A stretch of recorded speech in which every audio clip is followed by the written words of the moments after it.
ازيكم يا جماعة؟ خلصت بطولة الأمم الأفريقية، وقبل ما نرجع بقى للمحليات وبطولة أفريقيا والأهلي، وبعد كده استعدادات المنتخب لكأس العالم على لعب السعودية والبرازيل وأسبانيا، وربنا يوفق المنتخب وحسام. ما كانش لازم نعدي اللي حصل في الإعلام المصري. أولا الإعلام المصري كان ضد حسام حسن. يعني أنا اللي حصل من احتفالات المصريين في الشارع هو طبيعة المشجع المصري، باحتفالا بهزيمة المغرب، ده طبيعي بعد إهانة السلام الوطني المصري. ما عدا بقى اللي عايز أتكلم عليهم. بص، مش عايز أقول الزملكاوية، لكن بعض الزملكاوية، وفي قطاع مش قليل من الزملكاوية بينذر إن هتحصل كارثة في الكرة المصرية في المستقبل. هذا القطاع اللي بيستغلوا إدارات وإعلامي الزمالك في تسخينهم طول الوقت كسلاح للضغط على الدولة المصرية للحصول على مكتسبات ما يستحقوهاش، زي السكريبت اللي كان متوزع بتاع أرض 6 أكتوبر، وطلع أحمد سليمان قال لك أنا في لجان بتحاربني، هي نفس اللجان اللي كانت ماسكة السكريبت بتاع 6 أكتوبر، ولما قال لهم ما تتكلموش في الأرض ما بقوش يتكلموا. يا جماعة، من أول البطولة ما بدأت كلام بعض صفحات بيخش عليها ملايين من جمهور الزمالك تتكلم عن العدالة، وإن المنتخب لازم يخسر، وإن منتخب الأهلي وشتيمه في لعيبه المنتخب اللي من الاهلي، وشتيمه في زيزو، وحبه ليه حسام عبد المجيد ما بيلعبش، وليه فتوح ما بيلعبش، وليه محمد شحاته ما بيلعبش. محاولات مستمره طول الوقت لعمل فرقه جوه المنتخب. لكن كل الزملكاويه اللي انا اعرفهم شخصيا كانوا بيشجعوا المنتخب عادي، لكن في ناس مجانين حرفيا برضو اعرفهم. انا في ناس زملكاويه اعرفهم على السوشيال ميديا ما جابوش سيره المنتخب الا لما خسر من السنغال، وبداوا يتريقوا وبداوا يعملوا. اعرفهم شخصيا. ما هو الزملكاوي بيجيب معلوماته منين، والاهلاوي بيجيب معلوماته منين؟ احنا بنقعد نتفرج على البرامج الرياضيه او الريلز اللي بتنزل لبعض المؤثرين او الصفحات الكبيره. الصفحات الكبيره دايما بتبقى منحازه للنادي، انما الاعلام على حسب المذيع بقى. يعني انا شايف ان مشكله الزملكاويه الرئيسيه ان هم ماشيين سماع. يعني هو يقعد يشتم في شوبير، وشوبير وما بحبش سيد عبد الحفيظ. طب هو ما تيجي تساله قال ايه، يقول لك شوبير عشان زور الانتخابات. وعلى اولا شوبير ما زورش الانتخابات، ده هو شوبير فضح اللي كان بيحصل في الانتخابات، وقال لك ان الانتخابات اتزورت في 2010، وكان بيشوف الصناديق بيحصل فيها ايه. يعني هو الراجل اعترف باللي كان بيحصل مش اكتر. يعني هو الشخصيات الزملكاويه اللي كانت في مجلس الشعب ما كانتش بتزور لها انتخابات، ومش تبرير ولا دفاع عن شوبير. احنا عارفين ان كل اللي بيطلعوا في الاعلام او الشخصيات العامه بتعدي على فلتر. الفلتر ده هو اللي سمح لهم يبقوا موجودين، شبه خالد الغندور اللي في 500 برنامج، واسلام صادق اللي ماسك رئيس تحرير 500 برنامج وبيطلع في مليون برنامج، وبيتكلم ان حسام حسن مش عايز يلعب مصطفى محمد عشان رضى يمضي للاهلي في وقت منتخب مصر بيلعب، في وقت بتعمل شحن وضغط على مدرب المنتخب على مصطفى محمد اللي مستواه كان وهو في الزمالك اقوى من وهو في الاحتراف. بمناسبه الناس اللي بتكلمك على المحترفين، صفحات بتتكلم امبارح زي ايطاليان زملكاوي وزي المختلط وزي واحد اسمه احمد صابر من المؤثرين اللي هو بيقولك ايه، طب اشمعنى ابن الكذا لما بالحرام بيكسب؟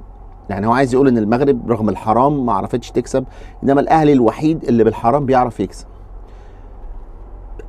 الناس امبارح طلع مدحت العدل ضد حسام حسن وبيلوم حسام حسن على اللي عمله في المغرب.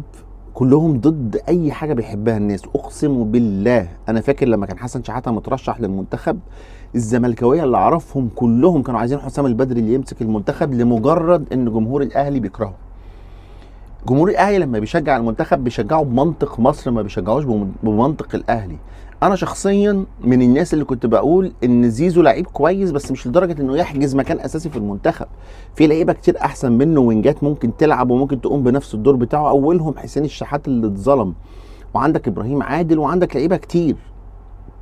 لعيب مش مهاري، ما بيعديش واحد على واحد.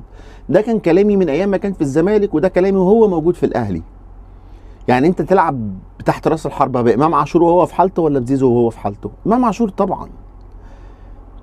وبالتالي هنرجع للكوره تاني، والناس اللي عماله تتكلم مشروع بقى اللي هيتعمل ل 2038 او اللي هيتعمل اصلاح الكوره المصريه. انت طول ما الاعلام عندك مسيطر عليه الزملكاويه، ومعموله سياسه التوازن اللي هو ايه، ان انا لازم اوازن بين الاهلي بيكسب كل حاجه، فلازم اطيب خاطر التانيين، والكلام اللي بيقولوا ان في ترشيحات هيجي حازم امام او هيجي مش عارف مين وزيرا للشباب، انا ما باخدش من الكلام ده. لكن اي وزير شباب هيجي، هي سياسه دوله يا جماعه، سياسه دوله من قبل ثوره 52. موضوع الاهلي والزمالك وموضوع التوازن بين الاثنين وموضوع القطبين ده بقى شيء مودي الكره المصريه في داهيه. احنا رحنا في داهيه عشان ما فيش انديه جماهيريه. خد بالك في التسعينات والثمانينات كان الدوري المصري دوري جماهيري، وكان في ضغط طول الوقت على لاعب الكوره. اللاعب الكوره ده اللي هو بيسمع شتيمته من جمهوره لو ما لعبش كويس، وبيسمع شتيمته من جمهور الكوره الثانيه لما الكوره كان بيطلع يشوطها. مثلا الاهلي بيلعب الزمالك ويجي حسام حسن يشور الكوره في السماء، يشوطها في السماء، تلاقي جمهور الزمالك يقول ايه العبيط اهو، والعكس صحيح. لما حد من الزمالك يعمل موضوع فانت محطوط دايما تحت ضغط. انما دلوقتي جمهور الاهلي قاعد لوحده وجمهور الزمالك قاعد لوحده، ده من التالتة شمال والتاني من الكرفة سود، مين في البلد دي يقدر علينا، والحاجات اللي احنا بنقعد نسمعها في المدرجات دي كأنهم بيغني كأنك مولع شريط تسجيل.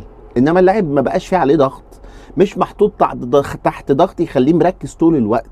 عشان كده الكواليتي زمان منتخب الجوهري ومنتخب حسن شحاته كانوا اقوياء بسبب الضغط اللي محطوط عليهم. المحترفين، اللعيبه المحترفين في الدوري المصري المصريين عشان بيلعبوا على طول في افريقيا ومتعودين على الاجواء الافريقيه والاحتكاك بتاعهم قوي وبيفوزوا بالبطولات، كانوا بيدوا لمصر قيمه مضافه لما بيلعب المحترفين اللي جايين من افريقيا اللي مش متعودين ان هم يلعبوا في الاجواء الافريقيه. زائد ذكاء ومهاره المصريين، ده ما ينكرش. وده مش معناه ان انا رافض للاحتراف، لكن انا وجهه نظري ان الشخصيه المصريه واللاعب اللي هيطلع يحترف لو الفريق كله محترفين هيجي يتدلع عندك، هيبقى خايف على رجليه، هيبقى خايف على ايديه، هيبقى خايف يتكسر، هيبقى في نفسنا انت جايبني طول السكه دي عشان تقعدني احتياطي. انت النهارده عندك مشكله، مش قاعد تقعد محمد صلاح احتياطي ولا قادر تقول له العب برجوله شبه ماني، العب بقتاليه شبه ماني. الجمهور يا جماعه بيحس. هو ايه مشكلتنا مع صلاح؟ احنا بنشوفه ما يجريش. محمد صلاح في ماتش السنغال اقل وماتش نيجيريا اقل لاعب عرف يستلم كوره، اقل لاعب طلعت الكوره من رجله صح. ده ملهاش دعوه بقى انت بتلعب في ليفربول ولا بتلعب في الاهلي ولا في الزمالك. اللعيبه المحليه هي اللي كانت شايله المنتخب ورا. واحد شبه رامي ربيعه ده ما كان بقى يلعب في سبورتنج لشبونه. ياسر ابراهيم ده ما كان ممكن يلعب في الدوري الفرنسي. الشناوي ده ما كان ممكن يلعب في الدوري السعودي. واحد شبه مصطفى شوبير ده ما كان له 500 عرض احتراف والاهلي مقعده. الموضوع مش موضوع احتراف، اللي كسبك العب بيه، اسعى للاحتراف الصح للعيبه صح طالعه من عندك مصريه بتعرف تتكلم عربي، مش مجنسين. ما تجيبش الا المجنسين اللي هو عنده انتماء للبلد دي. دي نمبر 1. نمبر 2، قوي الدوري المصري تاني. انت عندك مشكله في التحكيم، مفيش ثقه في التحكيم، مفيش ثقه في الفار، مفيش ثقه في المخرجين، مفيش ثقه في الخطوط اللي بيعملها الفار في الاوفسايد. خلي فيه عداله، خلي فيه لعب مالي نظيف يتطبق على الكل. انت دلوقتي عندك نادي بيراميدز ده نادي استثماري، عندك النادي الاهلي ونادي الزمالك. هل دعم رجال الاعمال زي ما بيقولوا عرجاني وزي ما بيحصل مع الزمالك ممدوح عباس وعيله العدل وغيرهم، هل ده قانوني؟ يعني هل انا كرجل اعمال شبه ياسين منصور مسموح لي ان انا ادفع 10 15 مليون دولار دعم للفريق اللي انا بحبه؟ النهارده الاهلي هل يقدر يعمل شركه الشركه بتاعته تطرح للبورصه ويبقى فيه مساهمات؟ فهمني. لو هو موضوع عشان الفريق الملياري ومش الفريق الملياري. ابراهيم عيسى عامل فيديو على اسباب فشل الكره المصريه بسبب تدخل السياسه، وان الدوله 80% من بتدعم الاهلي. طبعا يعني انت لو قلت له ان كل المسؤولين في الدوله زملكاويه من قديم الازل مش هيصدق. ما انت لما بتكلمهم في النقطه دي يقول لك ايه؟ ما هم بيحطوا زملكاويه بس الاجهزه الامنيه بتبقى عايزه الاهلي يكسب علشان الشعب ينام مبسوط. يعني طب الاجهزه الامنيه، طب اعمل ثوره. ما احنا اعمل ثوره وغير النظام علشان الزمالك يكسب. انت لو في عداله، انت شايف ان الزمالك هيكسب؟ لو في عداله ولعب مالي نظيف، الزمالك هياخد ارض 6 اكتوبر او هياخد ارض بنفس الطريقه اللي هو خدها دي؟ هل هيتم لو في عداله؟ هل نادي الزمالك هيعملوا له ضرب للضرايب بتاعته؟ مش هيتبقى ولا بيدفع ضرايب ولا ميه ولا كهرباء ولا مستحقات لاعبين. انت شايف لو في عداله النادي الزمالك هيتقدم؟ والناس اللي تقول لك الاهلي والزمالك لما يبقوا كويسين، يا سيدي ماشي، لما يبقوا كويسين التنافس هيبقى كويس. لازم نفصل بين الدوري وبين الدولي. انجلترا عندها اقوى دوري في العالم والمنتخب بتاعها ما بيحققش بطولات، لكن انا من حقي ان انا اتفرج على دوري ممتع. ناس تقول لك التجربه المغربيه ما خدتش الا بطوله افريقيا في سنه، وهو رابع العالم. بطوله افريقيا في 50 سنه، انا اسف، ورابع العالم مره. غير كده بخ، غير كده بخ. الدوري المغربي مش دوري قوي رغم انه دوري جماهيري. الانديه المغربيه في بطوله افريقيا يعني بتحقق بطولات لكن مش بالقوه دي. انما انت عايزني انا اضحي بالدوري بتاعي واضحي بانديتي انها تاخد بطولات افريقيا عشان كام محترف يطلعوا بره اتفرج على منتخب مصر مرتين ثلاثه في السنه وفي الاخر هيخسر؟ انت مش هتاخد بطولات مع المنتخب الا لما يبقى عندك دوري قوي ويبقى عندك مدربين وطنيين يتم اعدادهم اعداد كويس زي ما عملت المغرب. يبقى عندك مشروع شبه مشروع السنغال ده يروح في الاقاليم. المشروع بتاع السنغال ده راح في الاقاليم في السنغال مش في العاصمه دكار بس. يعني كان لازم نتكلم في ده. اخر نقطه بس، صفقات الاهلي الجديده. يا جماعه ما فيش لاعبين في الدوري المصري. يعني الاهلي جاب باك يمين احمد عيد، انا كان نفسي ان هو يركز على ابراهيم الاسيوطي ده يبقى له دور. ماشي، احمد عيد بتاع المصري هو بيلعب اساسي في المصري، ما بيلعبش اساسي في المصري، بيلعب احتياطي. طيب انت مين تاني الاهلي جابه؟ مين جبت نص ملعب بدل حامد حمدان اللي انت خسرته وبن ديانج اللي ماشي؟ هادي رياض مدافع كويس، احنا محتاجين هادي رياض. مين تاني؟ يعني انا وجهة نظري ان هادي رياض ولو لعب كويس، هو 27 سنة، وياسين مرعي لازم يروح المنتخب. لازم حد تاني يطلع بالكوره غير محمد عبد المنعم. انت محتاج باك شمال مع فتوح دلوقتي. الاهلي لازم يشوف حل في الباك الشمال، او الزمالك يجيب باك شمال تاني، او اتمنى الواد بتاع محمد توفيق ولا احمد توفيق بتاع بتروجيت يروح بيراميدز عشان يلعب وعشان يبقى في باك شمال تاني مع مصر في كاس العالم. لازم لعيب نص ملعب تاني كوير يخش المنتخب. اتمنى ان ناصر ماهر يلعب مع بيراميدز. ناصر ماهر لاعب كويس جدا على فكره، بس هو دماغه بايظه. يبقى عندك ناصر ماهر يقدر ينزل يقلب لك المباراه، وعندك امام عاشور يقدر يقلب لك المباراه.